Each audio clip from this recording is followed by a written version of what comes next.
Good morning બેટા. ફરીથી આપણે લાસ્ટ જે કર્યું હતું એની ચર્ચા કરી લઈએ છીએ. તો કે લાસ્ટ આપણે કાર્ટેશિયન પદ્ધતિથી કઈ રીતે બિંદુ દર્શાવાય જોયા હતા, પણ હવે એક્સ વાય સમતલમાં કઈ રીતે દર્શાવાય એની વિશે ચર્ચા કરીએ છીએ. તો અહીંયા આપણને એ પણ જોયું હતું કે કયું ચરણ છે એ અને ક્યાં હોય. તો અહીંયા હું ફરીથી એકવાર તમને એક્સપ્લેન કરી દઉં છું કે અહીંયા જો આપણને જે આ પ્લેન આપ્યું છે એક્સ વાય પ્લેન કહેવાય છે ઇંગ્લિશમાં, એને કહીએ છીએ એક્સ વાય સમતલ. અહીંયા y અક્ષ હોય છે, અહીંયા y ડેશ, અહીંયા x અને x ડેશ હોય છે.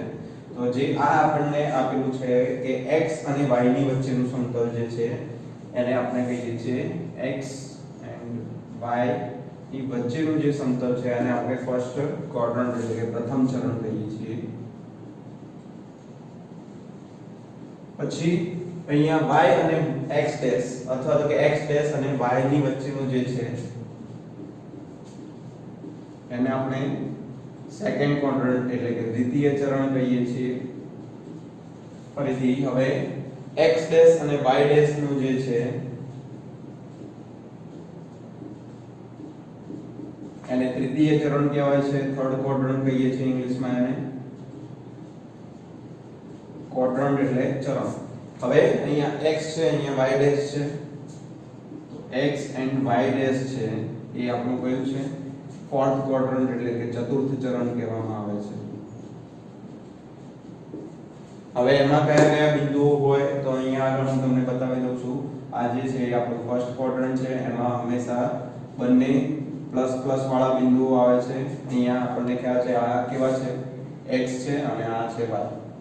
હવે અહીંયા ફરીથી અહીંયા x અને y ની જેવી રીતે લખું છું તો સેકન્ડ ક્વોડ્રન્ટમાં કયા બિંદુઓ આવશે તો x ના પહેલા લઈએ છીએ તો x ના માઈનસ આવે છે અને y ના પ્લસ છે. એવી જ રીતે થર્ડ ક્વોડ્રન્ટમાં લઈએ છીએ તો થર્ડ ક્વોડ્રન્ટમાં અહીંયા આપણને કયા લઈશું પહેલા x ના લઈશું જે અહીંયા થર્ડ ક્વોડ્રન્ટમાં આવે છે એ x ના લઈએ છીએ, x ના કયા છે માઈનસ છે અને y ના પણ કયા છે માઈનસ છે, બરાબર. અને ફોર્થ ક્વોડ્રન્ટ જે છે આપણું ચતુર્થ ચરણ છે એમાં જે આવે છે એ કયા બિંદુઓ હશે તો કે અહીંયા જે છે એ ધન છે અને અહીંયા જે છે ઋણ છે. તો પહેલા હંમેશા એ યાદ રાખીશું કે x પર x અક્ષના જ બિંદુઓ આગળ આવશે અને y અક્ષના બિંદુઓ પાછળ આવે છે. આને કહેવાય છે યામ કહેવાય છે, બરાબર છે. જે આ દર્શાવ્યું છે બિંદુ એને આપણે યામ કહીએ છીએ. તો કે કોઈ પણ બિંદુના યામ આપેલા હોય 3 4 -5 6 તો એ આપણને ખબર હોવી જોઈએ કે કયા ક્વોડ્રન્ટમાં એટલે કે કયા ચરણમાં આવે છે, બરાબર છે. બીજું હવે એ છે કે હંમેશા જે ચરણ લખીએ છીએ કઈ દિશામાં હોય છે તો એનું જે દિશા છે એ કેવી છે એન્ટી ક્લોકવાઇઝ એટલે કે વિષમ ઘડી દિશામાં. સમઘડી એટલે કે જે ઘડિયાળની કાંટાની દિશા છે એ કઈ છે આ રીતે ફરે છે, પણ અહીંયા આપણને જે ક્વોડ્રન્ટ આપેલા છે એ વિષમ ઘડી દિશામાં એટલે કે એન્ટી ક્લોકવાઇઝ ડિરેક્શનમાં આપણને આપેલું છે. તો માટે એ પણ ધ્યાન રાખીએ છીએ કે ક્વોડ્રન્ટ હંમેશા અહીંયા 1 લખીશું તો અહીંયા 2 નહીં લખીએ. 2 ક્વોડ્રન્ટ આવ્યું છે, થર્ડ આવ્યું છે અને ફોર્થ આવ્યું છે, બરાબર. અને અહીંયા જે આગળ યામ લખ્યા છે ને એ યામ પણ તમને ખ્યાલ હોવા જોઈએ કે કયા કયા પ્લસ પ્લસ વાળા છે, કયા પ્લસ માઈનસ છે, માઈનસ પ્લસ છે કે માઈનસ માઈનસ છે, બરાબર. હવે એમાં આપણને એ પણ જોયું હતું કે આને શું કહીએ છીએ તો કે આને આપણે આખું જ જે કહીએ છીએ x y સમતલ છે. અહીંયા કેટલા સમતલ આપેલા છે તો બે સમતલ છે, એક x સમતલ છે અને બીજું y સમતલ છે. તો x y સમતલ આને આખું જ કહેવાય છે અને અક્ષોને જે છે એને યામાક્ષો તરીકે ઓળખાય છે. આ જે બિંદુઓ છે એને યામ બિંદુ કહીએ છીએ અને આને કહેવાય છે યામ બિંદુ અથવા યામ. અને જે આ અક્ષો આપેલા છે x અક્ષ અને y અક્ષ એને કહીએ છીએ યામાક્ષો. યામાક્ષો એટલે એની સંધિ છૂટી કરીએ છીએ તો યામ વત્તા અક્ષો જેને કહેવાય છે યામના અક્ષો એટલે કે યામાક્ષો, બરાબર છે. તો અહીંયા આપણે જોઈ રહ્યા તો કે યામાક્ષો કોને કહેવાય અને યામ બિંદુ કોને કહેવાય. હવે બીજું આગળ જે છે એ આપણને કોઈ બિંદુ આપેલા છે જેને આપણે દર્શાવવાના છે અહીંયા આગળ ગ્રાફમાં, એટલે કે જે આલેખ છે એમાં આપણે કઈ રીતે દર્શાવીએ છીએ. તો પહેલા આપણને એ ખબર હોવી જોઈએ કે કયા ચરણમાં આવે છે. કોઈ પણ બિંદુ લખીએ તો એ કયા ચરણમાં આવે છે આપણને ખ્યાલ હોવો જોઈએ. હવે હું અહીંયા કોઈ એક બિંદુ લખું છું 1 1, એના પછી બીજું લખું છું -1 + 1 -1 અને છેલ્લે લખીએ છીએ +1 -1. તો હવે મને ખ્યાલ હોવો જોઈએ કે કયા બિંદુ કયા યામ જે છે એ કયા ચરણમાં હશે. તો આ જે છે એ કયા ચરણમાં આવશે? બંને પ્લસ છે તો આપણને ખબર હોવી જોઈએ ડાયરેક્ટલી કે એ ફર્સ્ટ ચરણ એટલે કે ફર્સ્ટ ક્વોડ્રન્ટમાં આવે છે. અહીંયા આ જે છે એ માઈનસ છે એટલે કે x માઈનસ છે. x માઈનસ ક્યાં હોય? આ બાજુ હોય અને y પ્લસ ક્યાં હોય? તો આ બાજુ હોય. તો આ જે છે એ આપણું દ્વિતીય ચરણ થશે. અને આ જે છે આપણું કયું છે? તૃતીય ચરણ. માઈનસ પણ છે, x પણ માઈનસ છે, y પણ માઈનસ છે. તો એ તૃતીય ચરણ થાય છે. એવી જ રીતે અહીંયા જે આપેલું છે પ્લસ અને માઈનસ છે એ આપણું કયું છે? ફોર્થ ક્વોડ્રન્ટ એટલે કે ચતુર્થ ચરણ કહેવામાં આવે છે. હવે અહીંયા એને દર્શાવીએ છીએ. તો એને મારે દર્શાવવા છે તો મને ખબર હોવી જોઈએ કે અહીંયા પહેલા મારે શું કરવું પડશે? તો કે મેં શું કહ્યું હતું કે જ્યારે ચારે ચાર બિંદુઓ આપણને દર્શાવવાના કયા હોય તો આપણો જે ગ્રાફ દોરીએ છીએ ગ્રાફ બુકમાં એ ક્યાં હોવો જોઈએ? તો એક્ઝેક્ટ વચ્ચોવચ્ચ હોવો જોઈએ બંને બાજુ. તો અહીંયા આ જે છે એ મારો y અક્ષ છે, આ જે છે y ડેશ થશે. અહીંયા શું છે? x અક્ષ છે અને આ જે થાય છે એ આપણો શું થશે? x ડેશ થશે. ઓકે. તો અહીંયા જે વચ્ચોવચ્ચ જે છે બિંદુ એ કયું છે? આપણું ઉગમ બિંદુ જેને આપણે 0 વડે દર્શાવીએ છીએ. તો ખાસ આ લખવાનું ભૂલતા નહીં 0. અને બીજું એક શું લખવાનું ભૂલવાનું નથી? તો કે અહીંયા પ્રમાણમાપ લખવાનું ભૂલવાનું નથી. પ્રમાણમાપ લખો અથવા કે સ્કેલ લખો ઇંગ્લિશમાં તો પણ ચાલે છે, બરાબર? બંને ખોટું નહીં પડે. હવે અહીંયા લખીએ છીએ કે x અક્ષ જે છે ત્યાં આગળ કેટલા પોઈન્ટ લેવાના છે? તો 1 સેન્ટીમીટર બરાબર હું 1 યુનિટ એટલે કે 1 એકમ લઉં છું. અથવા તમે યુનિટ પણ લખી શકો છો. પછી y અક્ષ જે છે એના પર પણ હું 1 સેન્ટીમીટર = 1 યુનિટ એટલે કે 1 એકમ લઉં છું. તો પ્રમાણમાં હંમેશા ક્યાં લખાય છે? તો કે ફર્સ્ટ ક્વોડ્રન્ટમાં ઉપરની બાજુના ખૂણામાં લખીએ છીએ. હવે અહીંયા આપણને એ ખબર હોવી જોઈએ કે આ કયું ચરણ છે? તો કે આ ફર્સ્ટ છે, સેકન્ડ છે, થર્ડ છે, ફોર્થ છે. હવે ફર્સ્ટ ચરણમાં આ જે બિંદુ છે એ ક્યાં આવશે? તો પહેલા આપણે શું કરવું પડશે? x અને y ના બિંદુઓ દર્શાવીએ છીએ. તો અહીંયા x ના બિંદુઓ કયા છે? 1 2 3 4 5 6 છે. એવી જ રીતે અહીંયા -1 -2 -3 -4 -5 એ રીતે જશે. અને ઉપરની બાજુ લઈએ છીએ એ હંમેશા 1 2 ધન હોય છે, 3 4 અને 5. અને નીચેની બાજુ જે લખીએ છીએ એ હંમેશા માઈનસમાં હોય છે, -2 -3 -4 -5 -6. હવે એવું જરૂરી નથી કે આ બાજુ લખી શકું હું.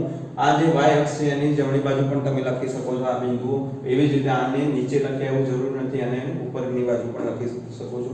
જનરલી તમે કોઈ એક જ દિશા પકડી રાખજો. જ્યારે પણ ગ્રાફ દોરો છો એ ફક્ત એક જ દિશામાં હોવા જોઈએ. આ છે તો આ બાજુ જ હોવા જોઈએ અને આ જે y અક્ષના બિંદુ લખું છું એ આ બાજુ કે તો આ બાજુ એક જ બાજુ હોવા જોઈએ. બરાબર છે?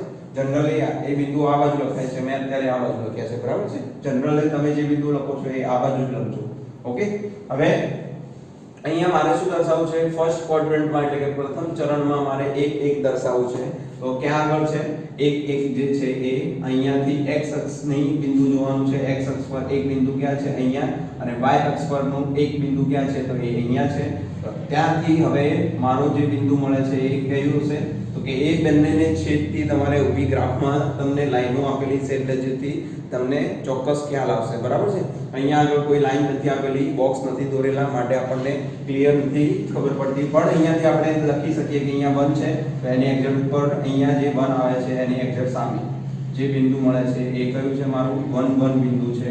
હવે બિંદુને દર્શાવવાની, યામને દર્શાવવાની પદ્ધતિ કઈ છે? તો કે એને ડોટ કરીએ છીએ અને ઉપર સર્કલ કરીએ છીએ. એવી જ રીતે હવે -1 1 તો -1 મારે -1 આગળ આપ્યા છે તો એ હું શું કરીશ કે એ કયો છે? મારો x અક્ષ છે. તો -1 અહીંયા જોઈએ છીએ અને 1 1 તો કે y અક્ષ ના જોઈએ છીએ. બરાબર? તો આ જે બિંદુ મળ્યું છે એ મારું કયું છે? -1 1. મારે શું દર્શાવવાનું હતું -1 1 દર્શાવવાનું હતું તો પહેલા આ જે છે -1 એ કોનું છે x અક્ષનું જ હોય અને પાછળનું બિંદુ હંમેશા y અક્ષનું જ હોય x અક્ષનું બિંદુ કયું છે અહીંયા -1 છે તો હું -1 જોયું છે અને પછી y અક્ષનું જે બિંદુ છે એ 1 છે તો હું અહીંયા 1 જોઈશ એ બંને ક્યાં મળે છે તો અહીંયા મળે છે તો એ બિંદુ મારું -1 1 થાય છે એવી જ રીતે અહીંયા જોઈએ છીએ -1 1 તો એ ક્યાં મળે છે અહીંયા -1 x અક્ષ અને -1 y અક્ષ પર તો એ અહીંયા મળે છે બરાબર તો અહીંયા આપણે લખી શકીએ -1 જે હંમેશા આપણને ખ્યાલ છે કે આવે છે તૃતીય ચરણમાં તો આપણે એને તૃતીય ચરણમાં લખ્યું છે એવી જ રીતે હવે +1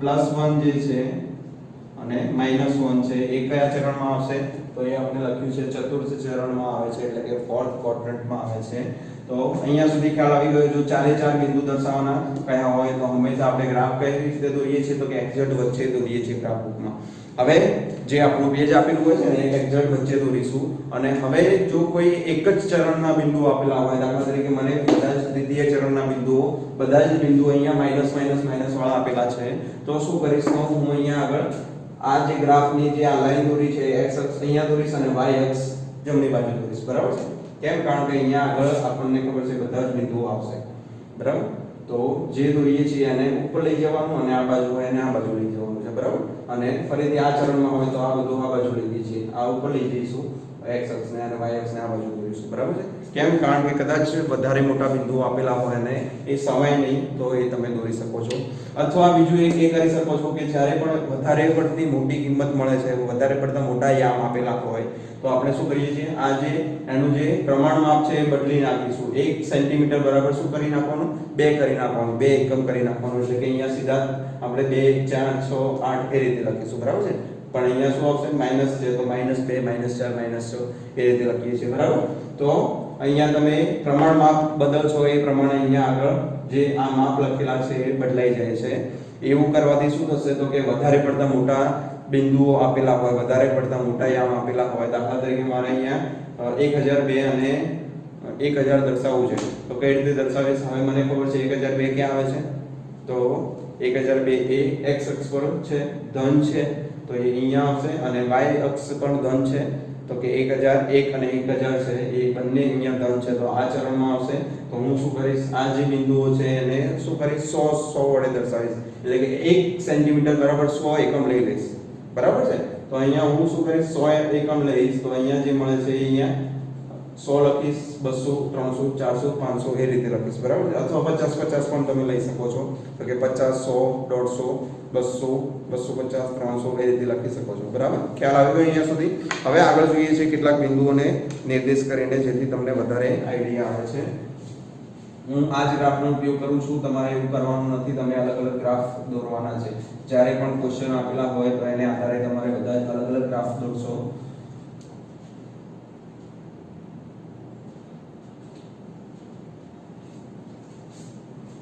હવે અહીંયા ફક્ત હું બિંદુઓ બદલી નાખું છું ચરણ તો એના જ રાખીએ છીએ 3 4 છે અહીંયા લઉં છું -3 7 અહીંયા લઈએ છીએ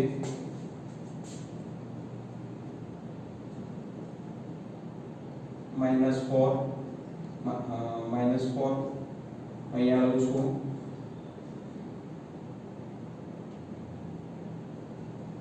0 -7 ઓકે તો હવે 3 4 ક્યાં આવશે તો 3 4 મને ખ્યાલ છે પ્રથમ ચરણમાં આવશે 3 ક્યાં છે x અક્ષ છે જે 3 છે તો 3 અહીંયા જોવાનું અને 4 ક્યાં છે તો આ જે છે એ બંને ક્યાં મળે છે તો અહીંયા આગળ મળે છે તો આ જે મારો બિંદુ છે એ કેટલું થશે 3 4 થશે તો તમારે ગ્રાફમાં જ્યારે પણ લખો છો ત્યારે પોઈન્ટ કરી અને એની પર સર્કલ કરીશું અને 3 4 આ રીતે બિંદુ લખવાનું છે બરાબર નહીંતર માર્ક્સ નહીં મળે એવી જ રીતે હવે -3 છે અને 7 છે -3 અહીંયા આગળ છે અને 7 અહીંયા નથી આવેલા તો હું શું કરીશ થોડો ગ્રાફ આગળ લખીશ બરાબર કેટલા સુધી લખવાનું એ આપણને ખ્યાલ હોવી જોઈએ જેટલા બિંદુ આપેલા હોય એ પ્રમાણે આપણે ગ્રાફમાં નંબર લખીએ છીએ અહીંયા આગળ મેં જસ્ટ તમને એક્સપ્લેન કરવા માટે લખ્યું છે માટે અહીંયા મેં ઓછા નંબરો લખ્યા છે તમારે ગ્રાફ બુકમાં તમે વધારે નંબરો આવશે જ્યારે પણ ગ્રાફ દોરશો તો બહુ બધા નંબરો તમે દોરી શકશો તો અહીંયા શું છે -3 છે તો -3 એ x અક્ષ છે અને 7 કયો છે y અક્ષ છે. તો અહીંયા મારું બિંદુ આવે છે -3 7. કઈ રીતે દર્શાવીએ છીએ તો અહીંયા આપણને ખ્યાલ હોવો જોઈએ. આ કરવાની જરૂર નથી, ફક્ત તમે આટલું લખશો તો પણ ચાલશે. તમારી ગ્રાફ બુકમાં લીટી આપેલી હોય છે માટે તમને ખ્યાલ આવશે, પણ અહીંયા નથી આપેલી તો હું શું કરું છું, અહીંયા ડોટ ડોટ કરીને બતાવી દઉં છું તમને કે આ બે જે મળે છે તે આગળ હું દર્શાવીશ. અહીંયા આગળ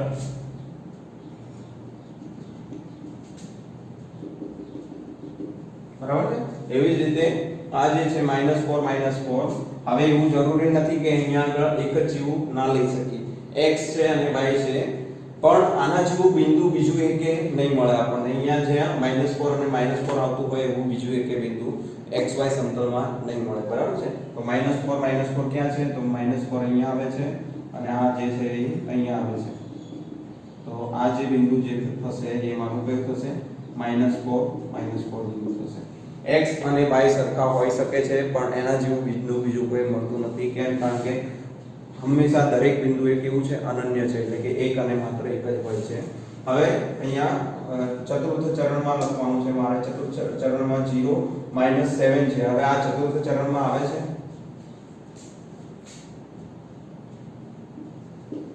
અહીંયા 0 આવ્યું છે. x અક્ષ બરાબર શું છે? 0 છે. માટે આપણે અહીંયા શું લખીશું? ચતુર્થ ચરણ નહીં લખીએ, પણ આ ક્યાં આવશે બિંદુ? જ્યારે પણ x અક્ષ 0 આપેલો હોય અને y અક્ષની કિંમત આપેલી હોય, એટલે કે જેની કિંમત આપેલી હોય એના ઉપર આવે. તો કે અહીંયા જે બિંદુ આવશે એ y અક્ષ ઉપર આવશે. બરાબર છે. અહીંયા જે બિંદુ આપણને મળે છે એ y અક્ષ ઉપર આવશે. કેમ? કારણ કે જે x અક્ષ છે એ 0 છે અને હું કદાચ આ રીતે બિંદુ લઉં છું 0, તો આ જે બિંદુ મળે છે મને એ ક્યાં મળશે? x અક્ષ ઉપર ક્યાં મળશે. બરાબર છે. તો અહીંયા લઈએ છીએ બંને બિંદુ આપણે દર્શાવીએ છીએ. તો આ -3 0 ક્યાં આવશે? x અક્ષ ઉપર જોઈએ છે -3. આ જે છે એ -3 છે અને 0 એટલે કે y કેટલો છે આપણો? એની y ની કિંમતો અહીંયા અલગ અલગ છે. -1 છે, -2 છે. તો આપણે શું જોવાનું હતું? y 0 છે, તો y 0 ક્યાં આગળ થાય છે? અહીંયા થાય છે. તો એની સામે એક્ઝેક્ટ x કેટલો છે? -3 છે. એવી જ રીતે અહીંયા 0 7 લઈએ છીએ તો 0 x 0 ક્યાં થાય છે? અહીંયા થાય છે. અને -7 ક્યાં થાય છે? y, તો અહીંયા આગળ થાય છે. તો આ જે બિંદુ આવશે એ આપણું y અક્ષ ઉપર મળે છે. બરાબર. તો એવું જરૂરી નથી કે દરેક બિંદુ એ 4 ચરણમાં હોય, પણ અહીંયા અક્ષ ઉપર પણ હોઈ શકે છે. તો અહીંયા લખીએ છીએ કે y અક્ષ પર આ બિંદુ મળશે. બરાબર છે. તો અહીંયા જે છે x એ આપણું 0 છે અને y એ આપણું -7 છે. તો ખ્યાલ આવી ગયો કયું બિંદુ ક્યાં આવે. હવે હું +5 લઉં છું, 0 +5 લઉં છું, 0 +5 બિંદુ લઉં છું, તો એ ક્યાં આવશે?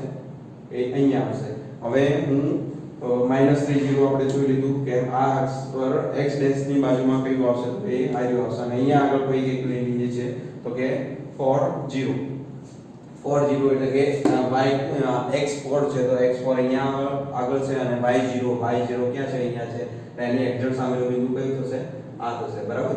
તો અહીંયા સુધી ખ્યાલ આવી ગયો તમને. હવે આગળ કેટલાક સમજીએ છીએ. હવે એમાં જે આ બે બિંદુઓ આપણે x અને y કહીએ છીએ, જ્યારે પણ આ બિંદુ આપેલા હોય છે અહીંયા આગળ x અને y જે આપણે કહીએ છીએ, એને આ જે x યામ છે એને આપણે કહીએ છીએ કોટી કહેવાય છે, અને જે y યામ છે એ આપણું શું છે? ભુજ છે. બરાબર. x યામને આપણે શું કહીએ છીએ? કોટી વડે દર્શાવીએ છીએ, અથવા તો એનું નામ છે કોટી, અને y જે યામ છે એને ભુજ કહીએ છીએ. તો આને એ રીતે લખી શકીએ કે x યામ એ શું છે આપણું? એનું બીજું નામ કોટી કહેવાય છે, અને y યામ છે એનું બીજું નામ છે ભુજ. ઓકે. તો અહીંયા આપણે ફક્ત x અને y થી જ યાદ રાખીશું. જો ફક્ત તમને પ્રશ્નમાં પૂછવામાં આવે કે આનો કોટી, કોઈ પણ બિંદુ આપેલું હોય, કોઈ પણ યામ આપેલા હોય અને એનું કહેવાનું હોય કે પ્રશ્ન હોય કે કોટી લખો, તો કોટી તમારે કયું આવશે? જે આગળનું બિંદુ છે એ કોટી થશે, અને પાછળનું બિંદુ જો ભુજ પૂછવામાં આવ્યું હોય તો પાછળનું બિંદુ લખીશું. બરાબર છે. તો આ જે આપેલ યામના કોટી લખો અથવા આપેલ યામના ભુજ, યામ બિંદુના ભુજ લખો તો તમને આવડવું જોઈએ કે કયું કોટી કહેવાય છે અને કયું ભુજ કહેવાય છે. આગળનું બિંદુ જે x બિંદુ છે એ આપણું કોટી છે અને y બિંદુ છે એ આપણું ભુજ છે. બરાબર છે. અહીંયા સુધી ખ્યાલ આવી ગયો. હવે આગળ જોઈએ છીએ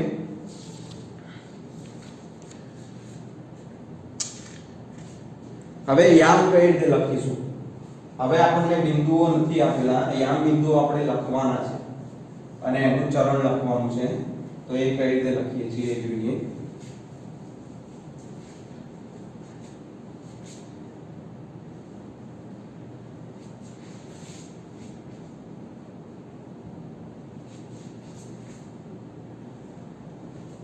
તો કોઈ પણ આપણને બે યામ સમતલ આપેલું છે x y સમતલ અને એમાં આપણને શું કહ્યું છે? એના જે બિંદુ આપેલું છે એના યામ લખો. તો કઈ રીતે લખીએ છીએ? અહીંયા ફક્ત મને આ રીતે કરેલું છે, પણ અહીંયા મારે બિંદુના યામ લખવાના છે. તો કઈ રીતે લખીશ? તો અહીંયા બીજું એક 3-4 ઉદાહરણ લઈ લઈએ છીએ જેથી તમને ખ્યાલ આવે.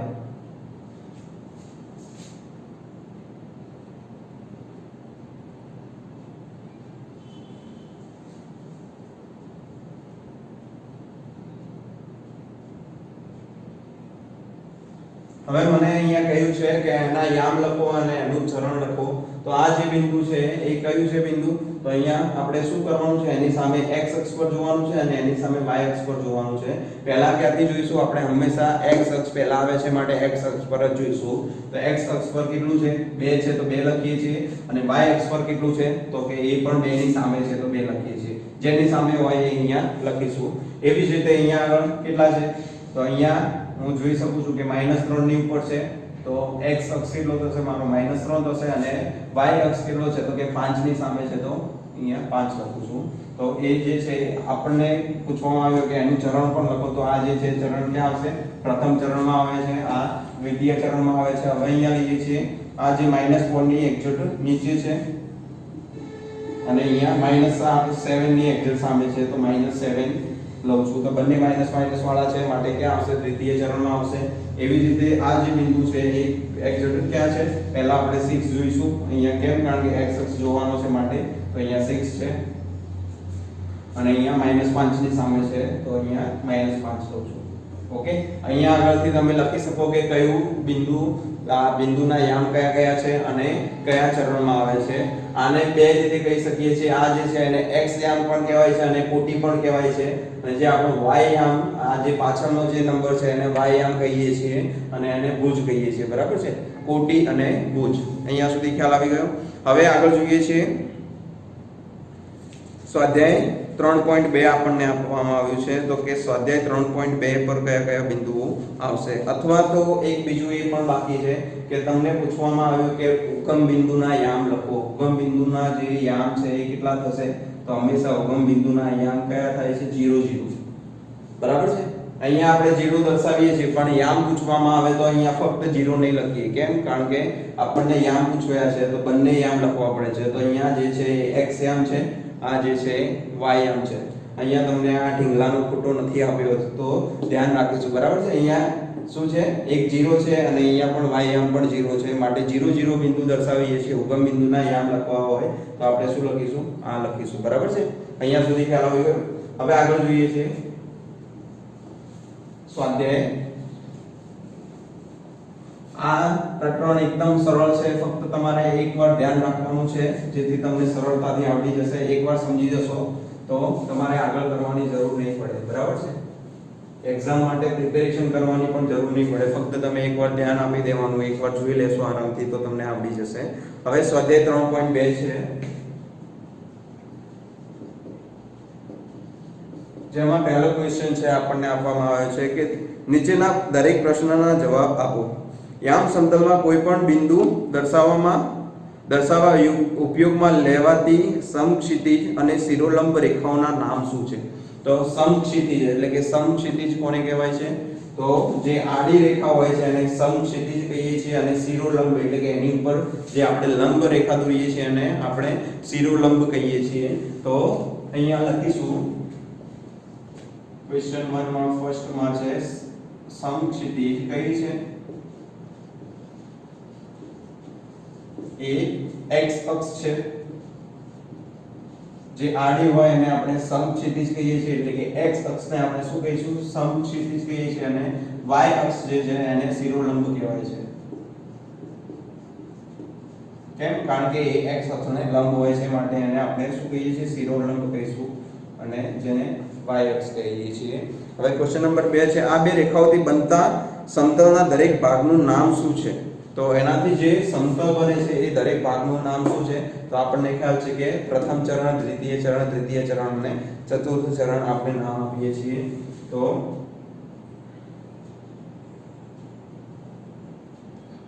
ક્વેશ્ચન નંબર એમાં 2 છે, તો આપણને જે આપેલું છે એને કઈ રીતે લખીએ છીએ? આપણને ખ્યાલ છે કયું છે? અહીંયા x છે અને અહીંયા y છે. તો xy જે છે, x અને y વચ્ચે જે સમતલ આવે છે એ આપણું પ્રથમ ચરણ છે. એવી જ રીતે અહીંયા x ડેશ અને y ની વચ્ચેનું જે છે, x ડેશ અને y ની વચ્ચે જે આપણે ઓલરેડી લખી દીધું છે એ આપણું કયું છે? સેકન્ડ ચરણ છે. એટલે કે દ્વિતીય ક્વોડ્રન્ટ, સેકન્ડ ક્વોડ્રન્ટ થાય છે, દ્વિતીય ચરણ કહેવાય છે. પછી એના પછી x ડેશ અને y ડેશ આવશે. તો એ શું થશે? આપણું થર્ડ ક્વોડ્રન્ટ એટલે કે તૃતીય ચરણ છે. અને એના પછી આપણને મળે છે x એન્ડ y ડેશ. તો એ જે છે એ આપણું કયું છે? ફોર્થ ક્વોડ્રન્ટ એટલે કે ચતુર્થ ચરણ કહેવામાં આવે છે.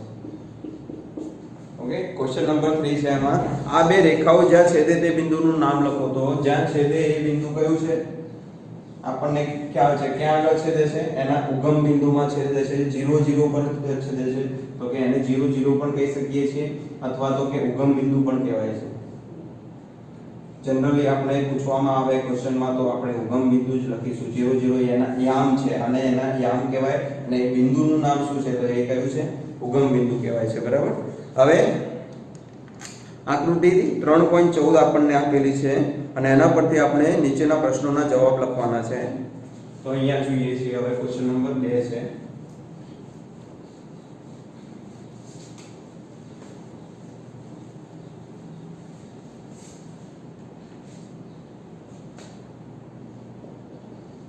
ક્વેશ્ચન નંબર 2 માં આપણને જે આપેલો છે xy પ્લેન આપેલું છે, જેમાં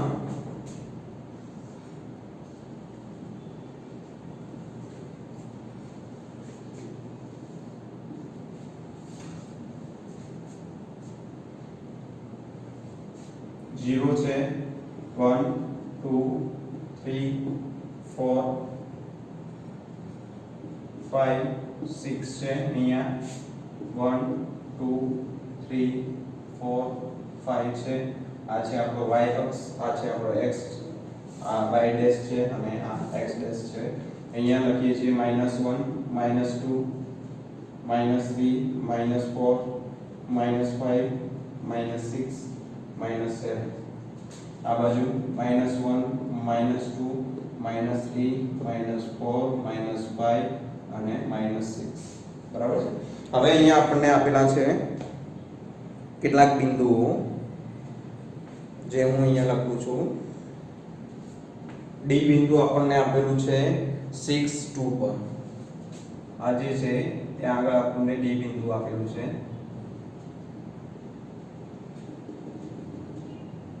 બરાબર છે. આ થોડું અત્યારે દોરવામાં તમને થોડું ત્રાંસુ દેખાશે, પણ તમારું જ્યારે ગ્રાફમાં દોરેલું છે ત્યારે તમને ક્લિયર દેખાય છે. બરાબર. તો અહીંયા આ જે છે એ બિંદુ છે D.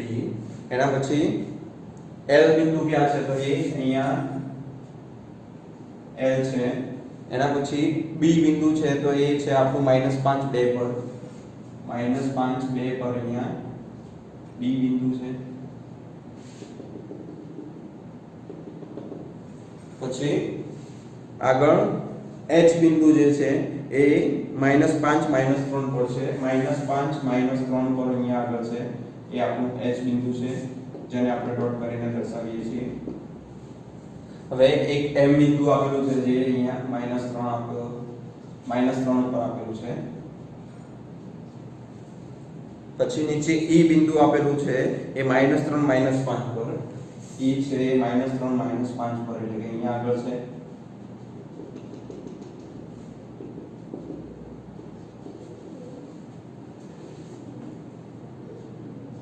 હવે ચોથા ચરણમાં એક G બિંદુ છે. G બિંદુ છે 2 -4 પર. 2 -4 પર.